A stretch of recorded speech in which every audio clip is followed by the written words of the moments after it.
Hey, this is Jeff, founder of BULLSEYE Fitness, and today I would like to talk to you about the controversial topic of dynamic versus static stretching pre-workout. Stretches are classified as dynamic or static. Dynamic involves motion, static involves no motion. Subcategories include active, passive, ballistic, proprioceptive neuromuscular facilitation, self-myofascial release, and impulsive or plyometric stretching. These won't be discussed in any great amount of detail, but I mentioned them just for completeness. There are various definitions for both static and dynamic stretching. The first definition comes directly from Melth's Facts and Fallacies of Fitness. It states, static stretching imposes no external loading to exceed static range of motion on relaxed or contracted muscles. This can typically be held in the ballpark range of 20 to 30 seconds, though depending on the nature of the warm-up, it can be shorter or longer. Examples include hamstring/towel stretch or pec stretch. Dynamic stretching consists of controlled movements through a full range of motion to stimulate blood flow and warm up the desired muscle group. Examples include high knees and lunge walk. Several studies have found that acute static stretching prior to exercise can reduce power production for over an hour after initiating the stretch, as well as a reduction in strength and high-speed force production. This position is embraced by both the American College of Sports Medicine as well as the European College of Sports Sciences. So on the surface, this would appear to be a valid reason to exclude static stretching prior to a motor skill task that requires one to demonstrate high degrees of both power and strength. The standard recommendation is to perform dynamic stretching prior to exercise and perform static stretching after completion of the exercise bout. So the question becomes, how valid is this recommendation and does it need to be reevaluated? Okay, so context. This is emphasized because most trainers in the fitness industry or coaches have a major issue with looking at controversial topics and absolutes, or taking a black or white stance on a particular topic. They fall victim to this mentality of always do this, never do that, and context typically goes right out the window in these situations. Okay, so when examining the research closely, several reviews have reported equivocal findings. Equivocal just means more than one interpretation or ambiguous. Various studies have chosen different stretches, durations, intensities, sets, and frequencies. Unless all this is controlled for, you can expect agreement in all studies. The one important thing to keep in mind is that each study does indeed present the truth as it relates to its specific setup. In here, this first study that I'm going to discuss can be found on Lyle McDonald's research review on his website, www.bodyrecomposition.com. This is from the Australian Institute of Sport, and looked at 13 netball players. There were two groups. You had a static and a dynamic warm-up group. Performance tests. There was a 20-meter sprint and a vertical jog. So initially, the static stretching hindered performance, which is congruent with other studies. Now, the second test included skill-specific warm-up, and then the findings between the warm-ups during performance testing the second bout were not statistically significant. So the authors state, the results suggest that if an inhibitory effect was present after static stretching, the skill component of the warm-up routine was able to dissipate the negative effect. So as we can see here, these differences can be eliminated if moderate to high intensity skill specific warm-up is implemented after the static stretching. Okay, the second study comes from the Journal of Strength and Conditioning. It was also done in Australia. They looked at repeated sprint performance, 6 times 20-meter runs, 3 groups, dynamic only, a static stretching followed by dynamic warm-up, and a dynamic warm-up followed by static stretching.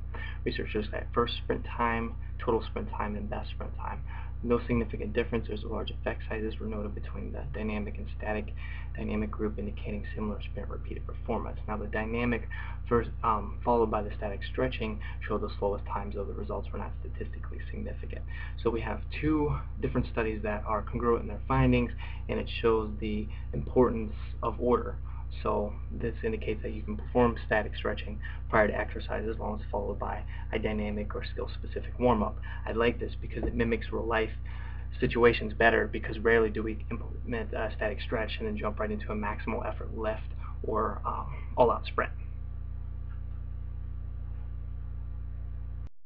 Okay, so another important factor to keep in mind is the experience of the athlete. Highly trained individuals may be less susceptible to static stretch-induced deficits, in comparison to recreational or untrained subjects.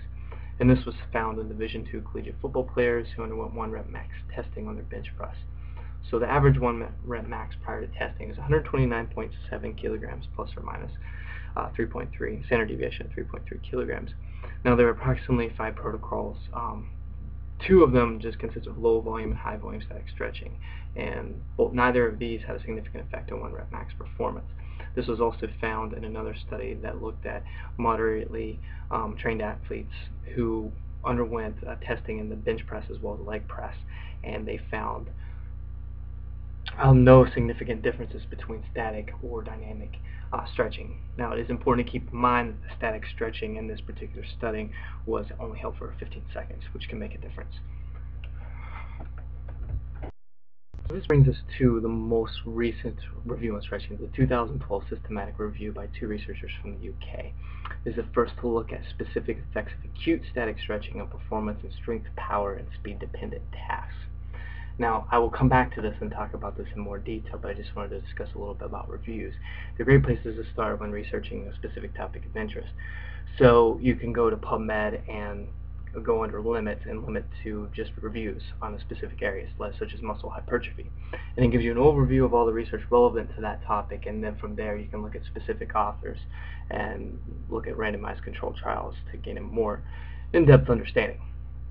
And now be mindful that research reviews are limited by the relevance of studies and the biases interpretation of specific author. Systematic reviews differ in that they attempt to use more objectively structured methods to critically appraise the body of research relevant to a clearly defined question. This is taken from Girth Control by Alan Aragon. Okay, so back to the study. There were 4,559 potentially relevant studies that were identified. The exclusion and inclusion criteria was narrowed down to 74 studies. The authors found a dose-response relationship. So what was interesting is that static stretching for less than 30 seconds, there were no detrimental effects. And this is often what you see in the real world with clients and athletes. Rarely do you hold stretches for much longer than 30 seconds in the real world. And as it was extended out to 30 to 45 seconds, very few effects were found. As the duration increased, results were more significant. Approximately a 61% decline in performance was found. And then at 2 minutes or longer, results reached a plateau, meaning no further decline was found. So if you stretch, whether you stretch for 2 minutes or 5 minutes, it's likely you're going to have a decline in performance, and the decline will be roughly the same. So the next slide will discuss the practical recommendations for static stretching prior to working out. Okay, so now that we have discussed the relevant research, it's time to go over the practical recommendations. A is the static stretch chronically tight areas where the need to stretch exceeds the benefit that can be obtained through resistance exercise. You might want to read over this a couple of times to let it sink in. So what this means is that in a particular compound movement that involves multiple muscle groups, such as the squat or the deadlift, one can have severe muscular tightness that can impair technique or safety.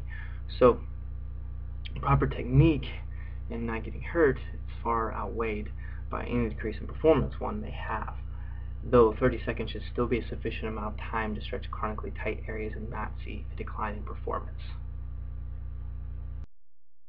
Okay. B. Stretching for less than 30 seconds or 30 to 45 seconds will have limited impact on performance for upper/lower body stretches. And the reason I mention upper and lower is because the researchers looked at various muscle groups across the body to see if the same dose-response relationship existed, in which it did. I will caution that as you go from 30 to 45 seconds, the results become more equivocal, and there have been a few studies that have shown some impact on performance, primarily strength. So I will state that there's limited studies that looked at performance less than 30 seconds, so we still need more research looking at this time frame to make any conclusive statements. Okay, so as we discussed earlier, static stretching can be followed by a dynamic warm-up or sport-specific drill, and any negative effects associated with the static stretching tend to be dissipated by this. And then D, recreational lifters or those engaging in hypertrophy-based training using moderate loads and medium to high rep ranges should have limited concern for potential static stretch-based deficits, since most of the research looked at maximum power, strength, and speed.